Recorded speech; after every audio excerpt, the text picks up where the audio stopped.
Welcome to the Energy in Motion podcast, exploring what makes us move, what makes us thrive, what makes us happy, what keeps us alive. I'm Suzy Rowland, a mother, writer, poet and founder of the Happy in School project. As humans, we are emotional beings, literally energy in motion, which each of us express uniquely. Our energies influence everything in our lives.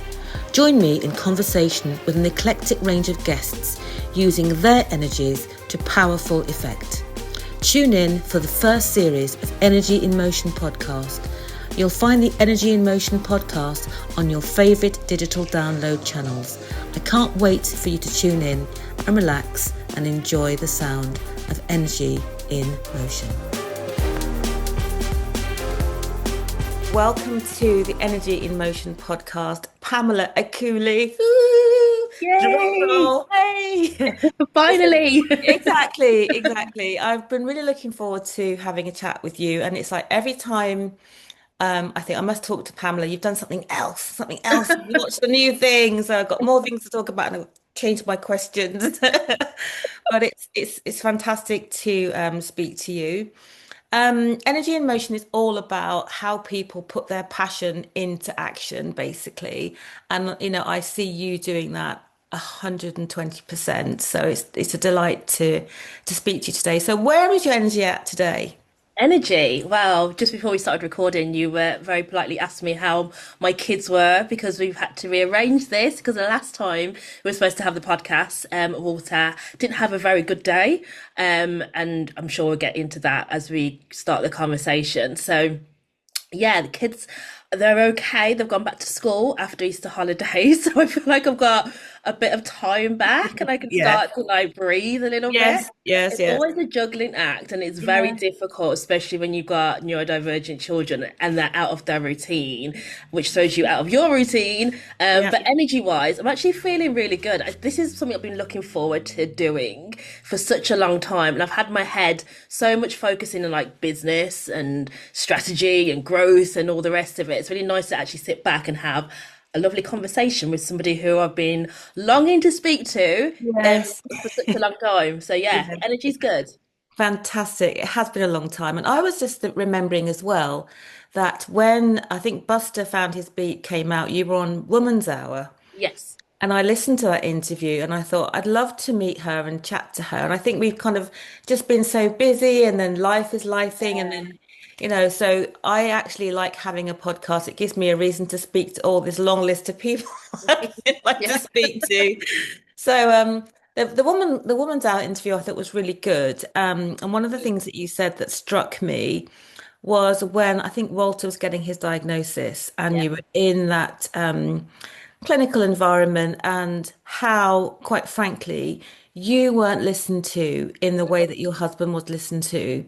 Yeah. And that really struck me. And I thought, my gosh, it even pre-diagnosis Mhm. as people of color, and my dad says, "What color? What do you mean?"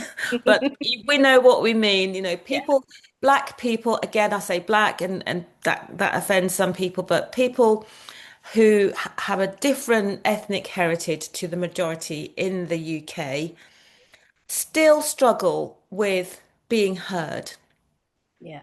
and being seen. And obviously, being seen is a big part of your books and your business, your representation. But just talk us through how that experience was, and do you think it's changed? Yeah.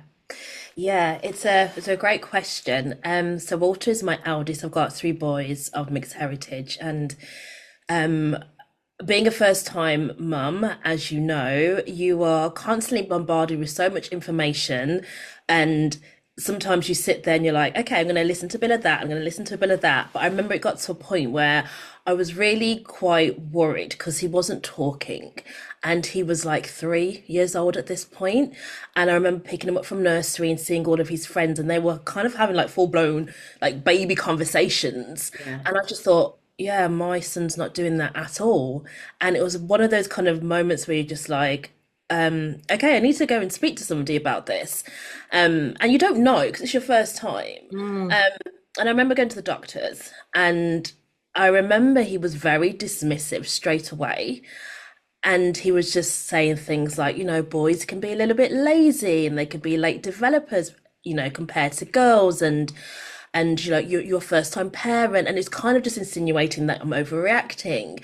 And then it went from that to kind of assumptions, and he'll say things like, I'm assuming that you're a single parent, so you're massively stressed.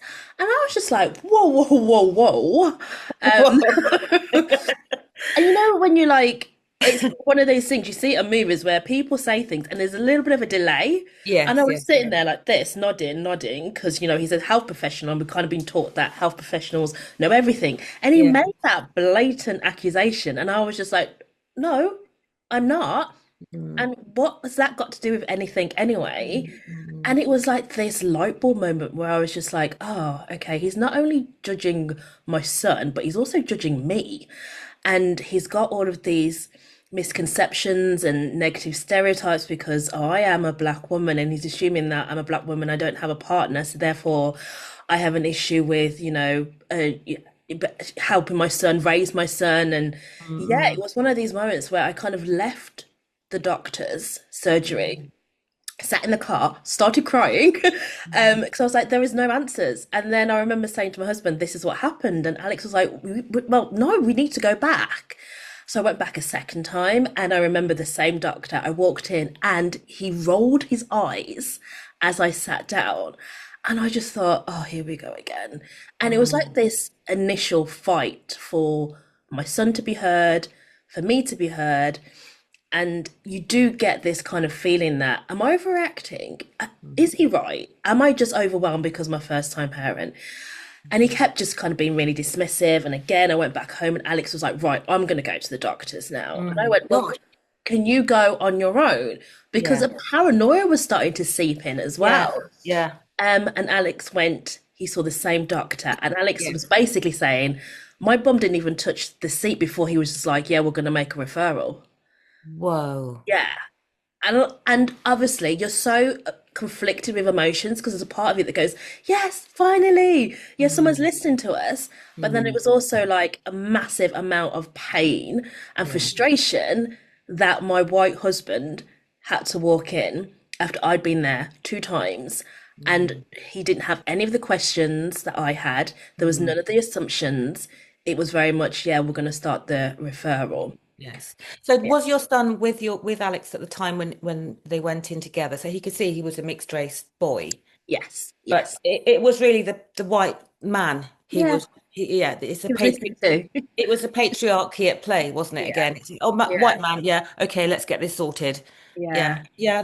That's quite depressing and distressing to hear that. yeah. And I Yeah. think that will kind of answer your second question about, do I think things have got better? Mm, I'm really torn with the answer because I've spoken, obviously, I went on Women's Hour to talk about this, and I've written blogs about this, and I've done podcasts about this. And whenever I've shared my views and my lived in experience, there's been this overwhelming kind of influx of people going, oh my God, that happened to me too. mm, And you're like, oh, okay, so it's mm, not an isolated case. And mm. there's loads and loads of people going through it, Yeah. which is not right at all. No. And then there's another group of people going, oh, it's got nothing to do with race. And it is. It Yeah. is. It's about Yeah. being female, Female. Yes. and it's also being a black female. Absolutely. Yes. Because you cannot tell me that my white husband, who walked in there, hardly sat down on the chair, didn't get asked any of the same questions, the referral was done straight away. Whilst Wow. I had to almost fight, beg, plea to Mm, be listened to. And I think mm, that's when I realised that the fight isn't just the diagnosis. This is going to be a mm. continuous fight, and this is just like stage one of the fight. And that just brought up a whole mix of different emotions, things I'd never experienced before. Yeah, absolutely. And it was also the fact that whilst your husband, he made no assumptions or about his marital status or who none of that mattered, and None of it that mattered. doesn't really matter. But No. like as a black female, you're going in and there's this requirement to put into place a whole social kind of experience, the psychology of it is in there, and well, you must be struggling, and so they've written a whole. I often say that as a black woman, people see me and think they know me. Mm-hmm. Mm-hmm. So they've already got a whole narrative running Mm-hmm. based on whatever, Yeah. which before I've even opened my mouth to tell them my story, there's a Yeah. whole story that exists about me which is fabricated, or is hearsay, or it's presumption or assumption. Mm-hmm. And that's kind of terrifying, actually. It is. And I can completely understand why so many people, particularly black females, already have like this guard up when they're speaking to health professionals. Mm, Because instead of going in there and thinking, actually, this person is going to listen to what I'm saying, not mm, place any judgment on what I'm saying, is going to give me their best professional opinion that's also tethered with empathy and kindness because it's a yeah, difficult stage. It's almost like absolutely. the reverse. It's almost like you walk in there expecting to be judged, Yeah, expecting to have criticism on you. yeah, And then the more you go through the health professional journey, the the stronger that kind of suit of armor becomes. absolutely, And it's absolutely. so upsetting because I remember thinking, like, naturally, I am quite a shy person. I'm not a very outspoken person. I'm not somebody who has to kind of shout or scream to be heard, but I was like becoming this person that I was Mm, like, this is the person my son needs. It's not someone who, that's not like in my natural nature to be like that. But I was like, I have to become that person because otherwise I'm not going to be heard. And there's mm, nothing worse than thinking or feeling like you are invisible.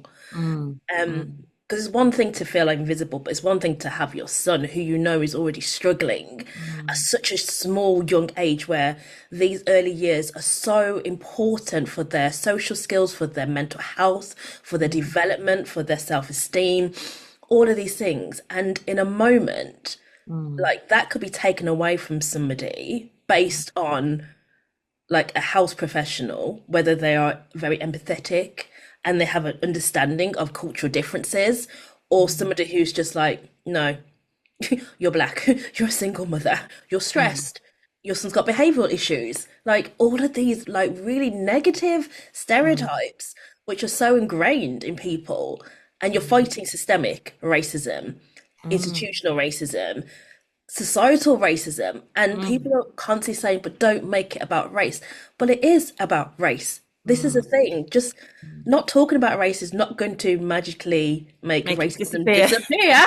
It's Exactly. like that's Exactly. not how it works. Yes, yeah. I have huge respect for a couple of people in the maternity space. Five times more to Nukwe and Sandra Igwe, Yeah. who are campaigning for the profile of better maternity care for Black women, because our children, have worse, we have worse Yeah. deliveries and labour, Yeah. and our children more often die in the childbirth experience. And it's quite fundamental. And I was watching some videos on YouTube, which is always a bit of a rabbit hole, but where I was watching some black girls talking about their experiences of being black in the UK, and just saying how tiring it is all the time to not be yourself. And I think there's an interesting kind of dialogue there, because on the one hand, for the neurodivergent community, and I Mhm. say that in inverted commas because I have experienced exclusion from that community as a Mhm. black female, and that's something that, again, that's a whole nother topic. Yeah. I was blithely thinking, well, I'm ADHD, I have a diagnosis, late diagnosis, that's another story. Same here. But I have that community. Mm. But there's still many doors closed. And what gives you the right to talk about autism? What gives you the right to talk about all of these different issues, as if I haven't experienced them? Yeah. And it's very odd. But there's this whole concept of, in a neurodivergent community, of being yourself Yeah. and being free and not masking. I saw a post on LinkedIn talking about masking being a word that was coined by the neurodivergent community, and I'm thinking, well, in the black community, we called it code switching, Yeah, yeah, where you had your telephone voice and you had your work yeah, persona, yeah, and then you had your more relaxed voice with your people, whether they're Jamaican, African, whatever, and a very different. It's almost like a coat you take off when you come back yeah, from work. yeah, Oh, yeah, yeah, yeah, yeah. yeah, Boy, them people, them mash me up to dinner. And it's like, absolutely. God, well, I've held on to all of this all day Hmm. and been professional and productive and smiley and nice. Mm, And inside I just want to cry and go in the toilet, and that person made a slight about this or a comment yeah, about my hair or something about why I was late because I'm dropping my kids at nursery. yeah, And it wasn't actually late. It was just not the time that they were in, and it's just a constant chipping away at your self-esteem. mm, And it's quite damaging, and it's no surprise that we are victims, I say we as Black people, of very poor health outcomes. yeah, Literally all the way through the life cycle. yeah. I mean, I can relate to so much of what you're saying. I got my ADHD and autism diagnosis quite a long time ago, but I only told people quite recently. And I remember there was this huge mix of relief when I got it, but Mm. also this almost like this grief as well, Oh because yeah. I was sitting back and I was thinking, okay, well, that kind of makes sense now, but I've also lost a lot from not having this diagnosis and not having this support. And I think also as well, what tends to happen is, when you keep hearing people saying, "Oh, well, everyone's autistic now, and everyone's got ADHD, and everyone's got OCD, and da da da da da," like it's just some kind of trend that has come around. And I think there was that allowed me to think, well, I don't want to say it because I'm gonna just get this massive like, well, A, you don't look autistic, or B, like, oh, everyone's on the spectrum now. It's like such a trendy thing to have. And I sit back and I think of all the times, for example, my heritage is Ghanaian, so West African, and growing up, I was constantly reprimanded for not maintaining eye contact, and it's something that I still really struggle with today. And I got told off by my elders, by my aunties, especially when I go over to Ghana, like the way they shouted and screamed, and then also that had a negative kind of effect on my parents because they were kind of like judging my parents if to say, see what happens when Yes. you have these Western children and they have no Yes. respect and all the rest Yes. of it. Yes. Yes. So Yes. I remember being about 8 years old, and I used to come back from school and I'll set a timer on my clock and I'll stare at myself in the mirror and see how long I can keep staring. And I did that for so long to the point that I got so good at it that it started to look a bit creepy. And I remember doing that and thinking, oh my God, like I need to do this because it comes naturally to everybody else. Why can I not do it? Why do I struggle in social settings? Why do I really struggle when people say one thing but mean something else? Why is my mum and dad always saying to me, "You're being so sensitive. It was just a joke. It's Um, sarcasm." And I was like, "But I don't understand it. What are you talking about?" Like, yeah, all of these things. And then when I got the diagnosis, I was like, well, you know what? That makes a lot of sense now. But because I was in like this thick of fighting for my son, I literally had forgotten how to fight for myself. And I was like, I just need to put all my time and energy into getting this diagnosis and the right support for Walter that I completely neglected myself. And that led to a whole heap of mental health issues and burnout. And not to mention being misdiagnosed because before I got the autism diagnosis, they diagnosed me with bipolar disorder. So they put me on bipolar medication, and that massively yeah. messed me up. Yeah. And I still feel like I'm, having to deal with the side effects of that Yeah. to this day. Yeah. And this was like 3, 4 years ago. Um, so yeah, to kind of anchor back to that, why do we always have to make it about race? We're not saying that a white person can't get misdiagnosed. Of course they do. Of course it happens all the time. But when you look at the statistics, when you look Mhm. at the maternal Mhm. statistics with Black Mhm. women, there's a Mhm. massive disproportion. And this, what people don't realize is that an autistic child is going to become an autistic teenager, an Yes. autistic young adult, and an autistic 60-year-old. It's like the autism just doesn't massively disappear as they get older. So if they're not getting the right support and resources and understanding and empathy at the beginning, it makes it so much harder. And then you do find things like, the statistics show that ADHD or neurodivergent people are more susceptible to have drug issues or alcohol issues or dependent issues. So we're not making all of this up. It's real, true facts. And the only way to change that is that if we have these conversations, but the conversations don't just stop there, it's like, where does the action take place? What do we need to change? Like, it's not just changing people's perceptions of what neurodiversity looks like. It's about how does that change in education and in the workforce and in the health professionals and in the police Social force, care, yeah, everywhere. everything. Yes, Everywhere there's people. yeah, It's like, exactly, but that's what we need to exactly. change. I think Yeah. you make a good point, and I'm just thinking that there's lots of debates at the moment about on the mainstream channels. I can't remember which breakfast show it is, talking about colonialization was it wasn't entirely a bad thing, Mm, and there were lots of things that came out of it that were good. mhm, And so whilst we are having our conversation and we have had our experience, there's almost this kind of level of there's a distinctly opposite conversation happening somewhere else mm, where there is a perception, well, colonialization wasn't a bad thing. And, those countries needed us and we civilized them and we did that, it's not a bad thing. And, forget your reparations. mhm, Why do you need to have reparations for this thing? And it was a long time ago. And even this morning, I saw on a clip a presenter saying, well, imagine telling a 14-year-old boy that colonialization was a bad thing. How does he cope with that? mm.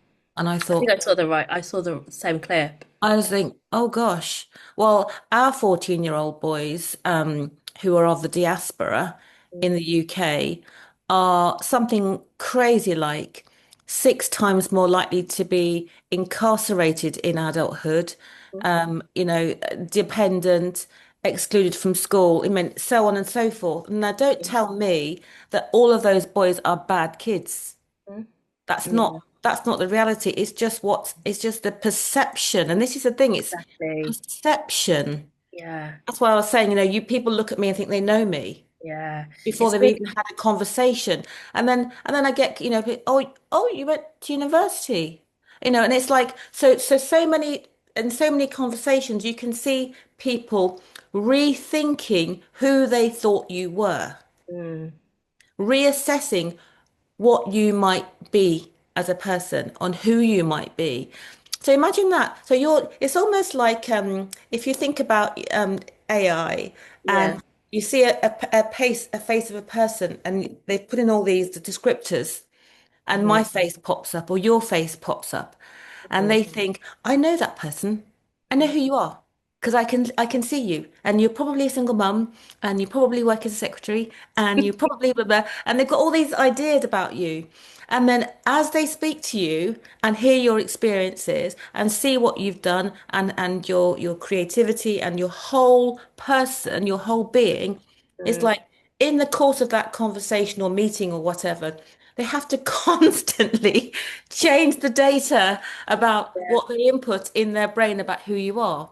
I mean, yeah. it's quite, but I think it's quite a funny example. I don't know where that came from, but that's my ADHD brain.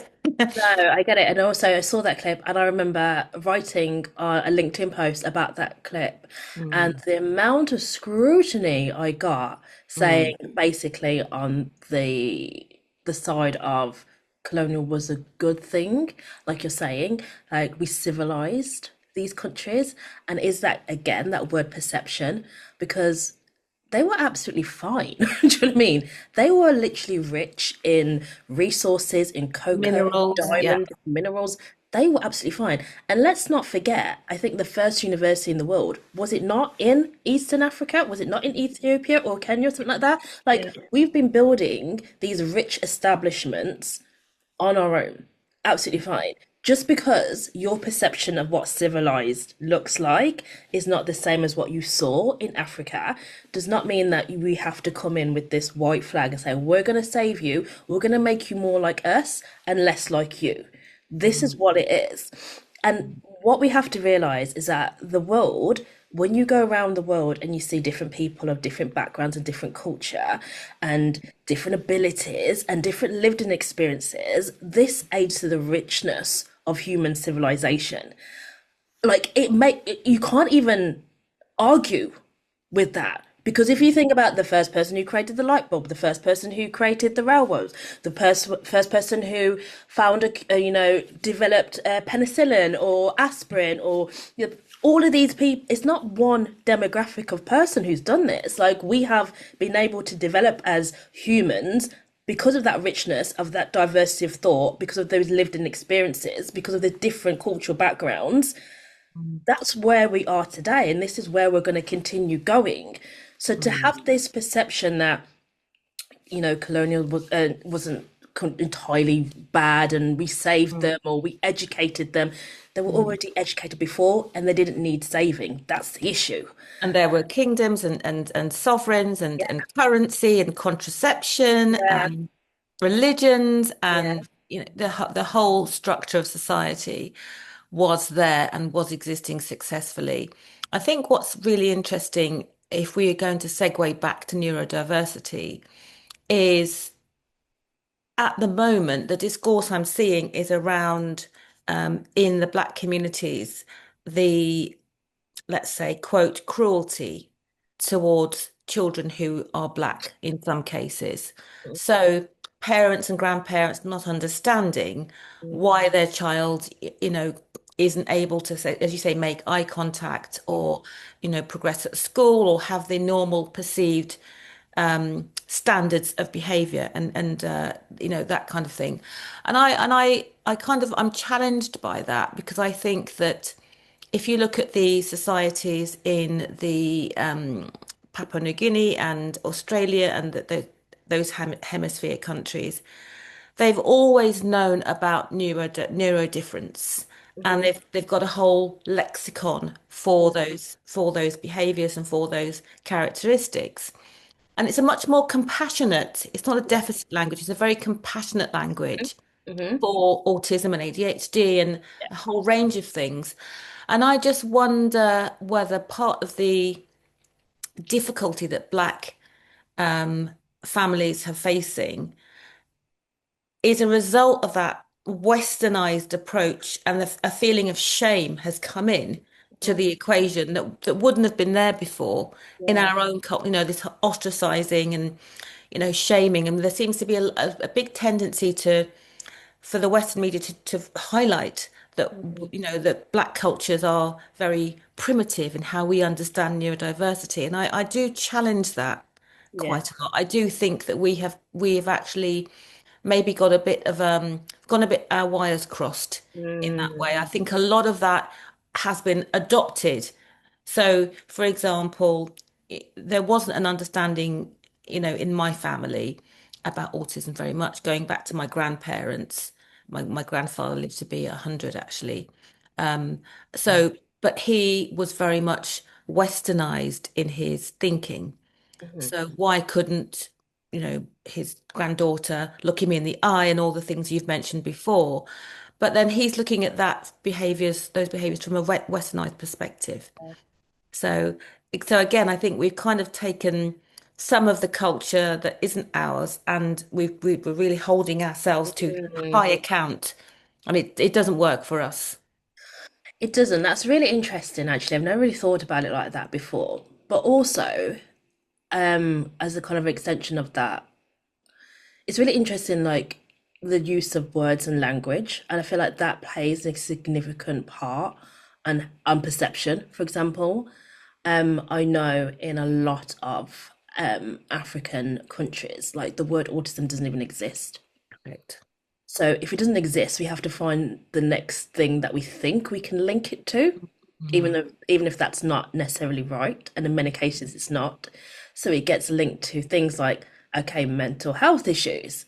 mm, Again, mental health is not a term maybe that a lot of older generations have are used to. So again, if mm, they don't have an idea or definition or clear definition of what mental health issues or mental health actually is, then mm, again, we need to find the next best thing. So the mm, next best thing to that might be like a crazy person. Do you know what I mean? So it goes back and back and back and back and back. And I think, again, a lot of my external family, especially in Ghana, didn't really understand. Or they see autism and then think of disabled. And then they've got an idea of what disabled, because then mm. they see disabled people in Ghana Yes, all the time. So they make that kind of connection and yes, they yes, put them in yes, the same bracket. yes. And that's completely wrong. Mm, Um, but it does come to a point where you have to say to yourself, okay, I think I'm kind of very straight in the middle with this. I think having your labels or words, yes, are important. But I don't think that's going to be a defining, that's not going to define you as a whole person. Yes, mm, I'm autistic, but also I am extremely creative. I'm extremely impatient. I'm extremely joyful on one day and sad on the other day. Do you know what I mean? And like all of these things are not necessarily connected to being autistic. It's about being a human person, but how I respond to these changes. Yes, that could be a correlation to being autistic and how it takes me a longer time to process some information, or the fact that I can literally go to a networking event that lasts 30 minutes and feel completely burnt out for 3 days afterwards. mm. Like, do you know what I mean? Yeah, Yes. yeah. So yeah, I think that I think we are making progress in some areas, 100%. In other areas, I think there's always this kind of push and pull mentality when Mm, anything comes to the surface. So we're getting like this kind of pull of, yeah, we want to talk about more about neurodiversity. We want to make it more accessible. We want to make have like a safe place for people to speak to. But then there's also like this push and resistance of saying, well, let's not label everybody. And, the NHS are completely overwhelmed by the amount of referrals coming in. And now there's going to be a backlog of this and da da da da. And there's like this push, pull, push, pull, push, pull. It's like this, do you know what I mean? And mm, that in itself is exhausting. But I think when any change comes, it's always going to be this element of resistance. And I feel like we're in mm. this kind of resistance era at the moment. Yeah, yeah. And again, like, I sometimes read things and hear things about, autism in girls, and I'm just like, yep, yep, yep, yep. And another time I'm like, no, don't relate to that at all. Like, Mm, no. mm, And mm, that's absolutely fine. We need to just stop assuming that every ADHD person, autistic person, dyslexic person, OCD person is going to mm. have the same experiences and therefore deserves the same treatment and support. It doesn't work like that. We are human beings and we are complex creatures. Absolutely, absolutely. I think the cultural aspect and the neurodiversity aspect for me are part of the whole, which is really about looking at the individual. Where does the individual sit right now? Mm, What do they need to function in life and be happy? mm, I think we kind of overcomplicated it mm. um, Yeah, in a way, and I think that's where the education system kind of trips us up a yeah, bit because we are required to um, fit into the mold of being able to go to school every day. I mean, I'm an entrepreneur like yourself, and I'm freelance, and I couldn't imagine anymore going to work every day. And I've been freelance for a long time now. hmm, I was freelance, then I was an entrepreneur, and I've done the corporate stuff, yeah, and it took a lot out of me. And part of that was because I was a parent and a working parent, but also partly because the grind of having to get to this destination every day at a certain time and deliver.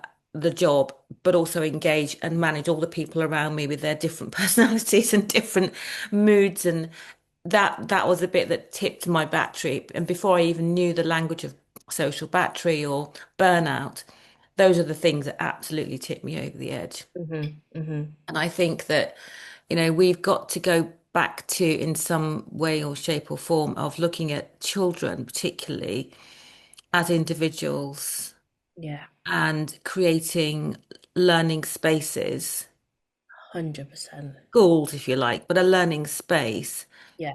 that works for, a sizable number of children, because a lot of our, as adults, we need to be somewhere else. Hmm. We need a space, ideally, but the structure of them going there every day for 9 o'clock in the morning. You know what? It's just, I think is it these like Scandinavian countries Yes. where their children don't start school until like 7 or something Yeah. like that. Yeah, And yeah. it's so much, I just think, oh They my God. start earlier, but finish much earlier. So they have the whole kind of rest of the day. No, I mean the age, they don't start like, Oh, yes. Oh, yeah, yes, 7. the Yeah, age, yeah, yeah. yeah. Like they don't actually start Oh, primary yeah. school until like Totally. 7 years old. Yeah, yeah, Um, because yeah, it just doesn't even make yeah. and also when you think of it in a really kind of practical way, right, as humans, that we are meant to move, we're not Mm. actually meant to sit for long periods Yes, of yeah, time. yeah. Don't mention So carpet time to me. I yeah, think so that's what a was form, it, that's a form of torture. right? So we are literally sending our children to school, whether they're walking or let's just say they go in the car. Like my kids, they go to school in a completely different county to where we live. So our morning commute is about 50 minutes to get to school. 50. 50. Mm-hmm. Yeah. So let's just call it an hour. So they're Mm-hmm. sitting in the car for an hour. But taking into consideration, because we live so far away, they have to get up a lot earlier as well Yes, to yes. make sure we get to school on time. And this is not out of choice. It's because the school that Walter goes to is an incredible school. We then had to move because my mum got dementia, so we became her full-time carer. And I remember everybody said to me, "Don't take him out of this school because it is such a good school." And I looked at all the other schools around our area, and they like send schools, Mm, they weren't good. Like mm, really looking at the mm. Ofsted reports and all the rest of it, they were Yeah, yeah, really yeah. bad. And I thought, hang on, I've just got this. I've had to fight to get him into this school anyway. I'm seeing the progression. I'm seeing how his confidence is starting to build. And at this point, he started to talk. He'd gone from non-speaking to now starting to talk a bit. And I just thought, I can't then take him away from this setting and put him in a brand new setting. So Mm. of course we had to make the sacrifice of, commuting. That's fine. But then he's already had to get up early to sit in a car for nearly an hour, to then go and sit in a classroom and then sit on a carpet and then have like about 15 minutes of recess or playtime or whatever, go back Mm. and sit down. Like it doesn't make any sense. And then you want them to come back and then you want them to do homework. Yeah, Like, when are they actually supposed to be a child? Now, I'm play. really grateful that he goes to a SEND school where it is incredible. He has a flexible timetable. He's learning life skills. His favorite thing at the moment is that he loves cooking. So he's Mm, going to after school cooking clubs. He's mm. literally just finding his confidence, and I'm just seeing him flourish. Wonderful. And I'm so excited because I'm just like, that's what I need. Because in the back of your mind, you're always having that fear of like, when I'm not here anymore, like, is he going to be able to take care of himself? Has he got the essential skills like cooking and looking after, hygiene and getting to places and asking for all of these things? Like, Yeah, yeah, yeah. it, yeah, It's a lot, isn't it? it's a lot. It's a lot. So my feeling is that education, I mean, we talked about it endlessly in the communities. I know we all say that the system is broken, but my vision would be for us to have a more individualized approach. So there is a learning space in a building, but the building has green spaces, Mm, and there are adults in this space mm, who might want to share information about particular topics, yeah. and there are adults who can help with mobility Hmm. and strength Hmm. and sharing skills about, self-care. Yeah. Um, and there might be a kind of loose timetable, you have a selection of things to do on a certain day in the week, but just that's taking away the stress from it. I work in schools a lot, and as a neurodivergent woman, I find them quite stressful. Hmm. So how on earth our children are? I mean, they're not coping. They're just Yeah, opting out. They're not yeah. coping. But let's talk for a minute about I want to hear more about Just Like Me stories. So I guess we've talked about representation a lot and being heard and being seen. So I guess was it Walter? Was he your inspiration for? Mm. Yeah, massively.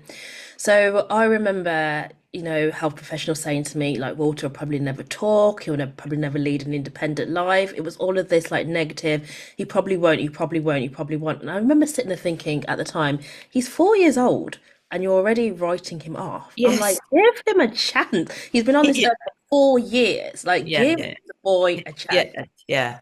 Um, and I remember thinking, when you get all of these forms and it's kind of like, is he hitting this milestone? Can he do this? And I remember just ticking no, no, no, no, no, and then just feeling absolutely heartbroken at the end of it. And I remember Mm, one day I just thought, you know what? These forms, don't even care about them anymore because I just want to mm, focus on the things that I can see that he can do or the things that he really enjoys. And it was like this light bulb moment. And up until that point, Walter wasn't talking, but he kept bringing this book to us every single day, multiple times a day, always open at the same page, like mm. always. And we just assumed that he wanted us to read the story again and again and again. So we'll start reading from the beginning, and he'll literally physically shut the book and sometimes throw it on the floor and have Mm, these epic meltdowns. And Alex mm. and I were just like, what is going What's on? on that page? What's on that page? Well, before that, we were doing that kind of very typical, what's wrong with him? Da, da, da, da, da, da, do you know what I Yeah, mean? yeah, And then yeah. it was literally one day, Alex was like, well, what's on the what is on the page? And on the page was a little boy holding a cup of water. And I was just like, oh my God, he wants a drink. He is thirsty. I love that. And I love as like humans, sometimes you've got the information staring right in front of that. you. Yeah, I love that. And lo and behold, that's what he wanted. Yeah, yeah. Like, and I started to realize, oh my God, How he's smart. using, How yeah, smart. exactly, Yeah. using imagery and pictures as a way of communicating. And I just thought, wow. Yeah. Okay, in that case, we've got to get Yeah. loads of books with characters that look like him, loads of Yeah. books that character where the families look like us, mixed heritage, autistic child, blah blah blah blah. Couldn't What, find, where were they? could not find a Where single. were they? I couldn't find one, and to the point that I found one, and it was in the USA. So I paid a ridiculous amount of money Yeah. to get it Yeah. shipped over, Like the and book, the book cost $5 and the shipping was 25. exactly, exactly. And I was kind of penning all my hopes and dreams on this book, and I started reading the story, and it was no disrespect to the story at all, but it was more like a what the character can't do. So being Oh, autistic, Timmy oh, can't go to the toilet on his own, oh. and Timmy can't do this, and Timmy can't do that. And I just read it, I was thinking, this is not inspiring for me or my son at all. And also, Walter, there was a huge disconnect. He was just like walking away. He was not interested at No, all. no. And he kept going back to his tablet. Yes. And this is really interesting because what I've realized over the last 10 years or so is that you need to pay attention to where your child's attention is going. And he kept going to his tablet. Now, before I had children, hand on heart, I was one of those parents where I was like, when I have kids, my kids won't have tablets. They won't be technology babies and blah, blah, blah, blah. Because I was taught to see technology as something completely bad. It means Mm. that you're taking freedom and imagination and creativity away from the child, that you're a lazy parent because you're sitting in a coffee shop drinking your, cappuccino whilst your child's just glued to the screen. Yeah. All of these kind of things that we're being fed. But my child was going to his tablet, pressing on things, mimicking the sounds that he was hearing, and I was like, for a child who's non-speaking, that is a huge milestone. To Absolutely. forget that bloody form where I was like, no, they can't do Yeah, this. yeah, yeah, I yeah. was just like, oh my God. We up Yes. to that point we just had like kind of murmuring noises, no action. Yes, Like yes, he was yes. literally like Yeah. laughing. and Yeah. interacting with it. And I just thought, oh my God, so this is what we need. We need the book because we need to have the representation 100%. And a book needs to have a great story because the story is the key, the core Yeah. idea. Do you know what I mean? But a normal traditional book, there is Yeah. always going to be a disconnect with my Yeah. son at this stage of Yes. his life. Yes. Whilst the Yes. technology is tapping into all those different senses. So Absolutely. audio, visual, Visual. the Yeah. swiping and touching and Auditory, touch, sound, yeah, emotion, this the is whole what he spectrum. needed. Mm. And that's when I was like, okay, if I can't find a children's book that has this, I'm going to create my own. So I Mm. wrote my book, Buster Finds His Beat, but I was like, it's not enough to just have a black, brown, mixed heritage child, autistic child on there. We need to go so much further because we're still having this assumption that every child is going to pick up a book and read those words and connect with that story and understand those words. But like that's just such an ableist way of thinking about the world. Yes. Yeah. I thought I need to literally bring this page to life. Like I need to bring it to life. Yeah. So that's when we had the idea of creating an app that uses augmented reality, which means Yes. that when you open the actual physical book and then you place Yes. your phone over the screen, Yes. the content literally comes to life. So you Yeah. can read the story, interact with the story, and have the sound, have the animation, so you can actually see characters moving. So you're Yes. no longer like this like passive reader. You're Yes. like this Yeah. active participant in the story. Yes. And Yeah. literally, we just saw this kind of spark in Walter's Amazing. eyes. And he Amazing. started mimicking, and we were reading, and then he started to, copy what we were saying. And he was going back to his certain pages that he loved, and there were certain pages that he didn't like. Like the Mm. noise was a trigger. So we were like, okay, let's add a mute button on the app. Yes. There's a mute Yes. button so he can mute Yes. whatever sounds he didn't like. Yeah. And that's basically how the whole business came to fruition. I was like, I don't want to Amazing. take away the beauty of a Yes. book, but we're living in a world where two worlds can exist at the same Yeah. time.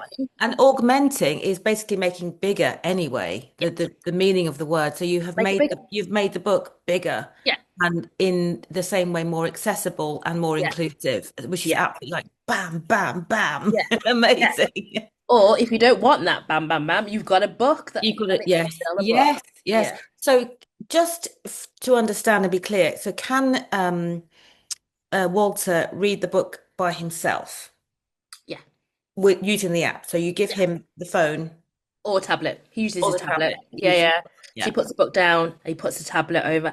The great thing is sometimes, well, now he talks.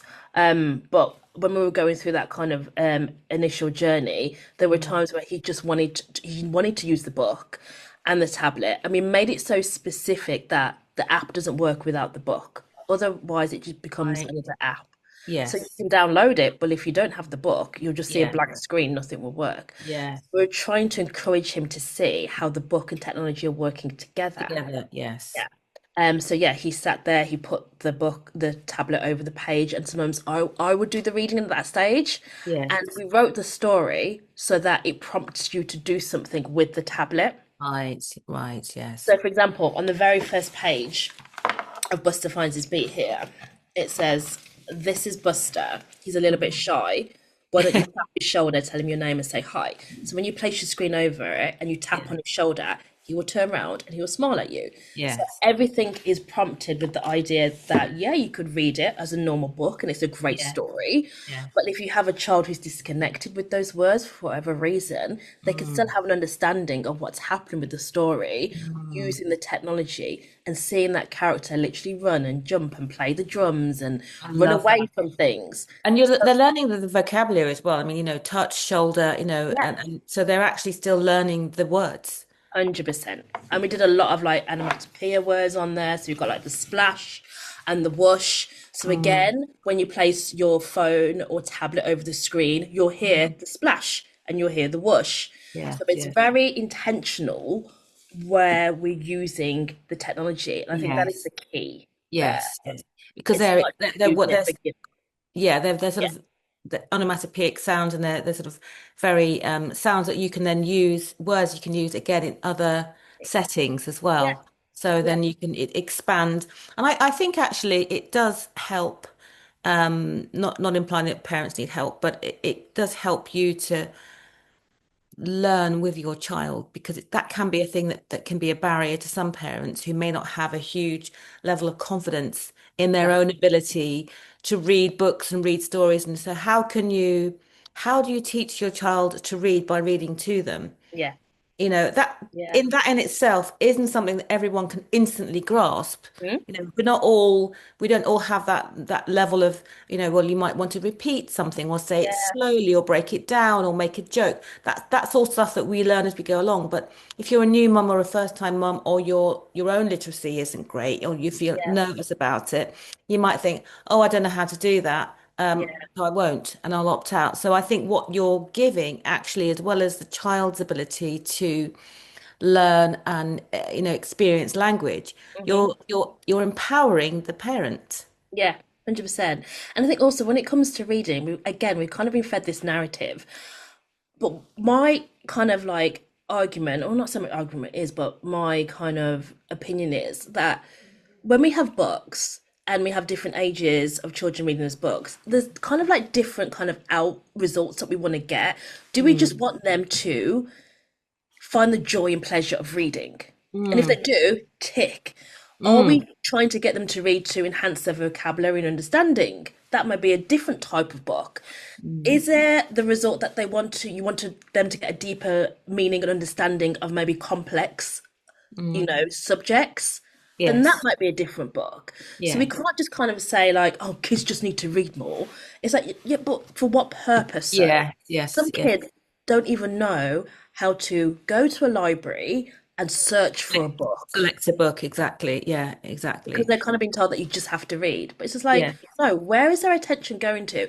Is this child really kind of hyper fixated on space and astronauts and things like that?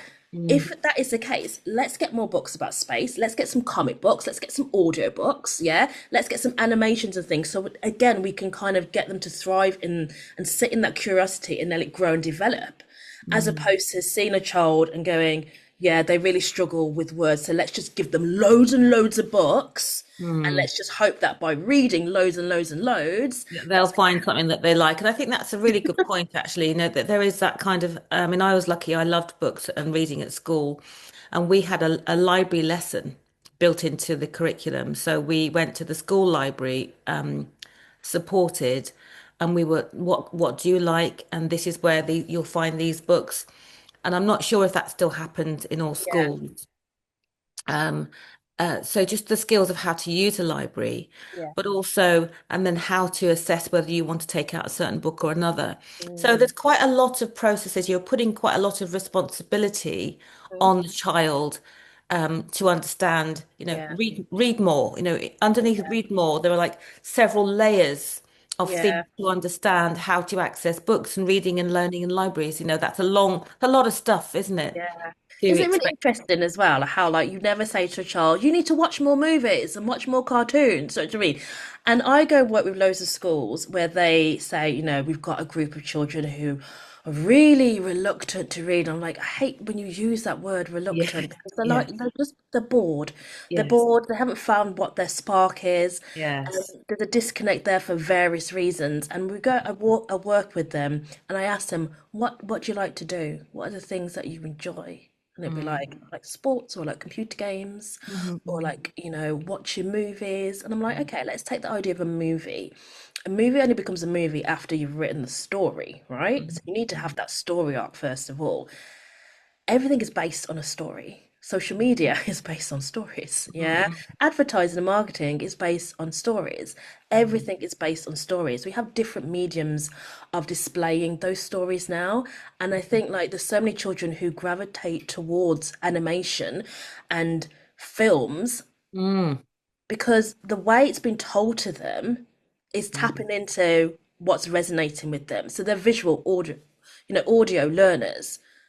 But mm, it's really funny how we don't go to children, just watch more movies. We go to read more mhm, books and mhm. study harder. And it's just like Yes. everyone's brain works differently. And we Yes. live in this super, super innovative world right now where we Yeah. have stories in different forms.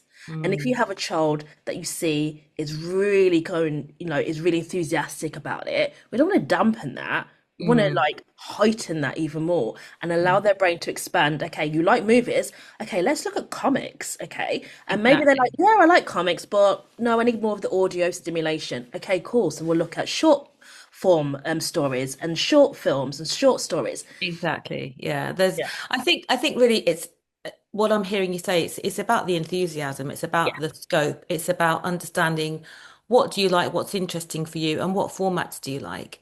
yeah, And people still think that if you need to read a book, it's gonna have look like this and have a cover and a back and some grey old text in it, although this has got lots of pictures in it. But it's kind of, in the mind, our visual representation of a book is not good. yeah. It's a And boring thing, isn't it? When you think about a book and reading, you think, oh, dust.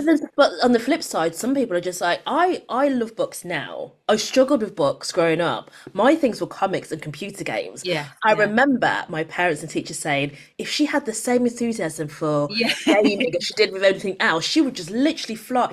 And Like, that was yeah, the whole point. They recognized something that I was, naturally yeah, focused, yeah, enthusiastic about, but they yeah. squashed that Yes, because I that noticed didn't that fit the narrative. Buster looks very almost Comic. comic-y Yeah, to me when I look at the graphics yeah, and the colors. absolutely. It's very clean and bold, and Yeah. it's got a nice movement to it as Yeah, well. So I absolutely. think I wanted whoever the designed it, illustrations. it's a lovely Thank you. interpretation of your. Did you design the book or did you get a designer to work with you? No, I did. So I had a bit of both. So my husband's actually a designer as well. So that Ah, massively helped. yes, Um, yes. so in terms of like the pagination, the layout, and how we wanted everything, he's got such a great eye for it. Ah, And then there was a young boy that worked with my husband, like as an apprentice, a graphic designer. And one day, Alex was seeing him do some sketching in the office. Alex was like, "Oh my God, you're incredible! I didn't know you did yeah, like yeah, yeah, illustration." yeah, yeah, yeah. And long story short, we kind of worked together, and he was just like, "I've Nice. never done a book before," and I was like, "Let's work together and make this happen." Lovely. Love that. Love But it's that. really interesting when you think about kind of the storytelling aspect, like Yeah. way back. Yes. We were drawing stories on walls, and then we Yeah. had, griots in Africa. Like Yeah. the storytellers go from village to village to village, just Yeah. telling. There was no Yeah. books Yeah. involved. It was Exactly. all verbal, The oral communication oral yeah, communication. So absolutely. we can have it all. And poetry, and it's all part of the whole picture, isn't it? It's just making it, exciting. When we say books, we just need to rebrand books and say, well, do you know that this is a book, and so is this, and so is that, Yeah, and so is, yeah, graffiti, as you say. yeah. It's kind of like it's there, it's visual, it's a Mhm. story, it's funny, you Yeah. know. So I think what you're doing is fantastic. So Brilliant. just to wind up our long, we could talk for days, couldn't I we? Just just know. to just to wind up our conversation. I love that you've expanded your publishing collection with your feelings cards as well. Yay. I think Yeah. that's fantastic. And you're kind of taking psychoeducation out to kids and families. So that's a really fantastic tool. Thank you. And they seem to be representative as well from what I've seen of them Yeah. online. Yeah, very important. Me. So I think that's a whole new strand, and it's kind of the next level, isn't it? It's looking at all Yeah. the different media you can use to create and inspire. And I think what you're doing is absolutely fantastic. So Thank you. more power to you. So just on a final note, if you were to have a cup of tea Hmm. with somebody, past or present, who would be your dream person to have a cup of tea with? Oh, that's a really great question. It's a hard question as well. Why not? There's so many incredible people. Okay, yeah. Um, I'm gonna actually say the original storyteller for me was my grandma, my Oh, mum's mum. And yeah. she didn't speak a word of English. So every Oh, time we went to Ghana, she would sit with us, but she would tell us these stories, and she knew a few English words, especially when it came mm. to animals. And it was really funny how me and my sister would just be belly laughing for hours because she would literally just tell these stories, and she'll change her facial expressions and her tonations, and then she Yeah, literally used to act out the animals. So yeah, she'd be like yeah, crawling on the yeah, floor for like a lion and things, and we yeah, would just like be howling yeah, for yeah, yeah. years. And I wish she was still alive now, so I could literally Oh, have a cup of tea with her and yeah, show her like how I've kind of kind of carried that tradition, Yes, but in a yes. different way and for different reasons. Oh, So I it would be love my grandma that. Alice. Yeah. I love that. Alex. Alice. Oh, Yeah. Alice. I said Yeah. Alex because that's a Yeah. coincidence. Um, and finally, before we close out, what's your favorite snack when you're on the move? Oh, favorite snack. Oh, that's a good one. My favorite snack when I'm on the move will probably be it's gonna be something cheese related. Oh, really? And also, like, cheese does not agree with me at all. Okay. Yeah, And no, I'm me always, neither, yeah, but I do love it. I do love it as well. And I'm always just like, oh, it's worth it. I'm gonna have it. So something cheese related. I'm more savory than I'm not really a sweet person. Mhm, So mhm. yeah, I would probably go like a cheese croissant or something, or maybe like Mm, some cheese like crisps or something. mm, mm, mm, Um, mm. or ultimate cheese ball, but that's not really a snack. Mini, do you like mini cheddars? How many cheddars? Yeah. Yeah, yeah. I think They, they make me think of childhood for some reason as I well. still, I mean, I do buy the big packs like for when family are coming, but I have Yeah. been known to have a packet just Yeah. to I make mean, sure I don't know why they put that they family still. size on there because doesn't need family, just me. Just to make sure they still taste like they used to. Yeah. But yeah, that will probably be my snack. And yeah, yeah, something cheese related. Good, good, good, good. It's been an absolute charm talking to you. I Oh, thank really, you. really loved it, and thank you so much for sharing. And I think My pleasure. we should do it again, I think we definitely. should. And Definitely. I'll keep an eye on what you're up to and keep sharing. And when I go into schools, also mention you as well and what Amazing. primary schools, yeah, Yeah. because I think there's a lot of primary schools that could do with updating what they the content they yeah, I can tell by the look on your face you agree. But there is resource, but I suppose if they wanted your book in, they would just one teacher could just have the app. You have the free Yeah, app, the don't app you? is free. Yeah. It's So you just free. So download it on a tablet there's and no cost apart from the book, is there really? So nope, no nope. excuse. Yeah, No okay. excuse, Yeah. exactly. So I can share that with my when I go into schools, and I wish you all the best in Thank everything. you. And Thank thank you you for very that. much for being on Energy in Motion today. And all the information for your books and Just Like Me and the app and the whole lot will be in the comments section Awesome. under the app so people can find out more about you, follow you on social media, and buy your books. Yay. Thank you so much, Suzy. Thank you, Pamela. Have a lovely day. Take care You too. now. See Bye. you.